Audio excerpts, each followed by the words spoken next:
Selamat datang di channel Kinawikrama. Apa kabarnya kalian semua? Semoga hari ini membawa kesehatan, keselamatan, dan kelimpahan rezeki bagi Anda dan keluarga. Amin. Assalamualaikum, salam sejahtera, Om Swastiastu, Rahayu, Rahayu, Rahayu. Pada kesempatan kali ini saya akan membahas mengenai tanda-tanda ada pusaka gaib di dalam tubuh dan mantra untuk mewujudkannya. Pusaka gaib yang tertanam di dalam tubuh seseorang bukanlah hanya sekedar isapan jempol belaka. Bahkan jika pusaka gaib tersebut sudah saling selaras energinya, maka akan bisa diwujudkan menjadi wujud kasar atau fisik di alam nyata. Hal itu dikarenakan pusaka gaib pada sejatinya adalah pusaka yang memang memiliki wujud secara fisik, akan tetapi karena suatu faktor tertentu, wujud fisik tersebut melebur ataupun hancur, sehingga hanya menyisakan energi atau yang biasa disebut dengan khodam penunggu pusaka. Masuknya suatu pusaka gaib ke dalam tubuh manusia bisa disebabkan oleh beberapa sebab secara singkat, antara lain adalah karena warisan leluhur, karena proses pengisian, ataupun karena orang tersebut dengan sengaja belajar suatu amalan-amalan tertentu.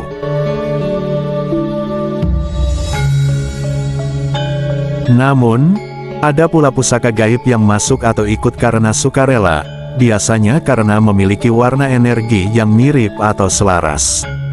Sebelum kita bahas mengenai tanda-tanda ada pusaka gaib dalam diri dan mantra untuk mewujudkannya, kita akan ulas terlebih dahulu beberapa tuah atau jenis pusaka gaib yang ada di dalam tubuh, di mana antara satu orang dengan orang yang lain tentunya akan berbeda. Jenis pusaka gaib yang pertama dan yang paling banyak tertanam di dalam tubuh manusia adalah jenis pusaka gaib dengan tuah keselamatan. Sesuai dengan namanya, pusaka gaib yang satu ini memiliki kesaktian yang secara khusus dan utama akan memberikan keselamatan bagi orang yang memilikinya, yaitu dengan cara memberikan pagar diri serta menghindarkan dari berbagai sengkolo dan serangan ilmu hitam. Jenis pusaka gaib yang kedua adalah pusaka gaib dengan tuah kesaktian.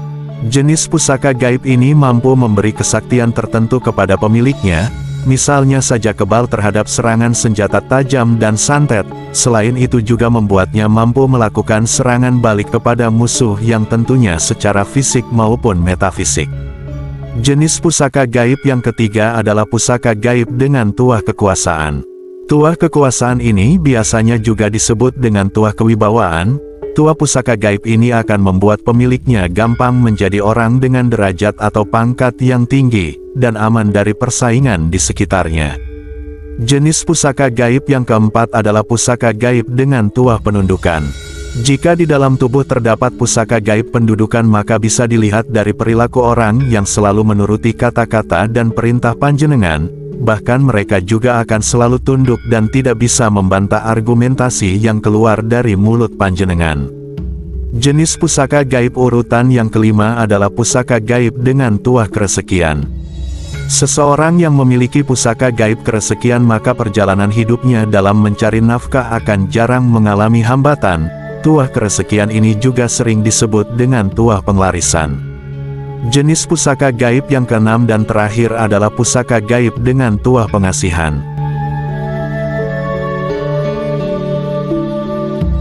Jika panjenengan memiliki pusaka gaib pengasihan, maka tandanya adalah banyak orang yang menaruh welas asih kepada diri panjenengan, entah itu dalam hal asmara, pekerjaan, dan lain sebagainya. Yang jelas panjenengan mampu membangkitkan simpati dari orang yang ada di sekitar.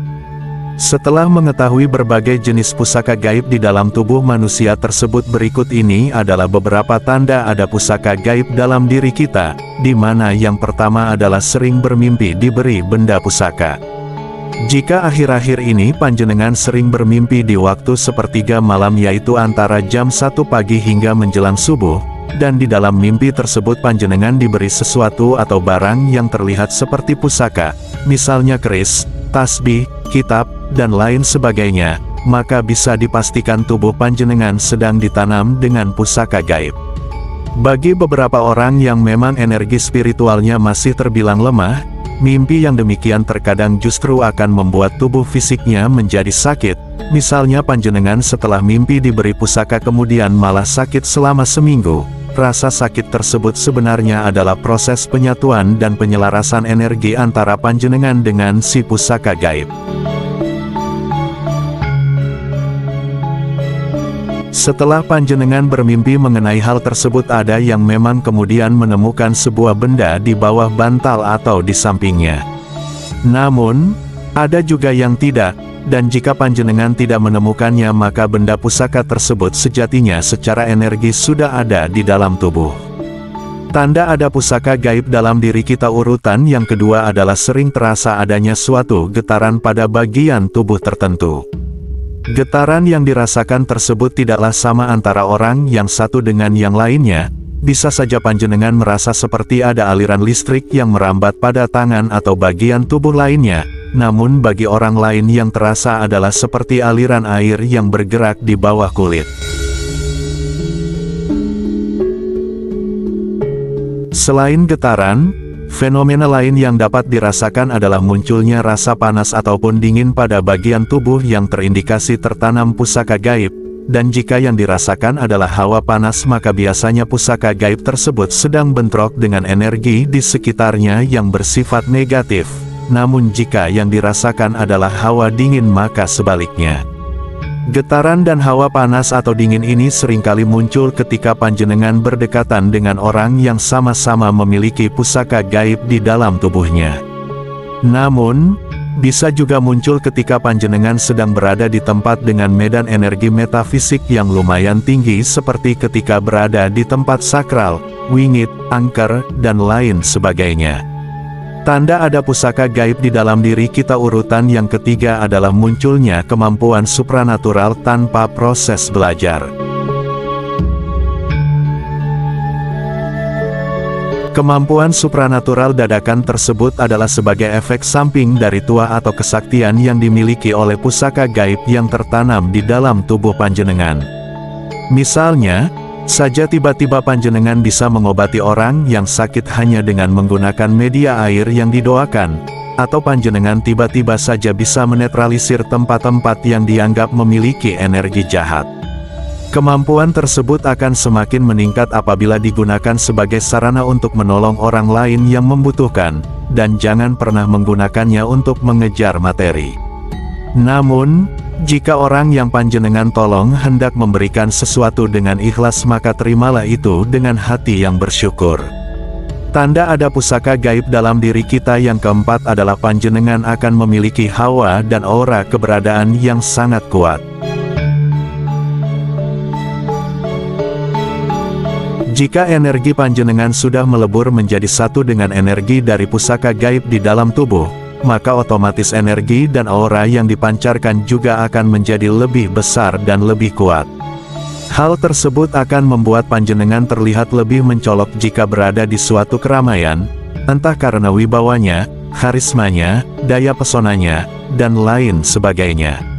Setelah panjenengan tahu mengenai berbagai jenis pusaka gaib dan juga tanda-tanda orang yang memilikinya, maka timbullah satu pertanyaan, yaitu bagaimana cara untuk mewujudkan atau melihat pusaka gaib tersebut di alam nyata. Cara menarik benda pusaka dalam tubuh sebenarnya sangatlah sederhana, yaitu yang pertama panjenengan harus bersuci terlebih dahulu, kemudian duduk bersila, genggam tangan kanan dan fokuskan semuanya pada genggaman tangan tersebut. Setelah panjenengan merasa siap, bacalah surat Al-Fatihah sebanyak 7 kali, dan bagi yang bukan beragama Islam, bacalah doa berikut ini juga sebanyak 7 kali.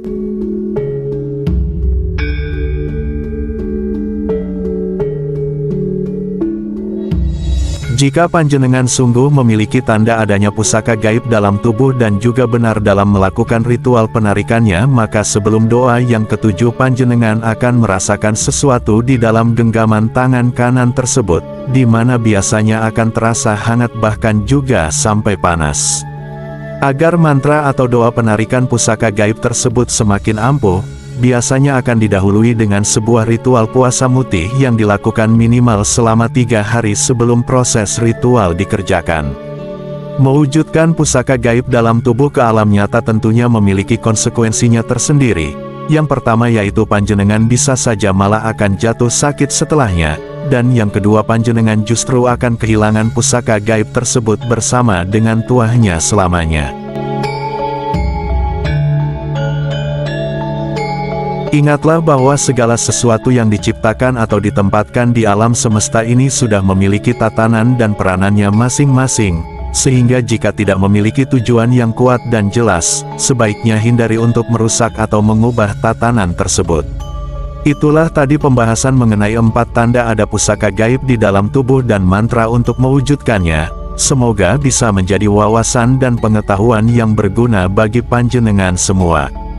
Seperti biasa sebagai penutup admin doakan agar panjenengan sekeluarga senantiasa lancar serta mudah dalam mencari rezeki dan nafkah penghidupannya. Amin.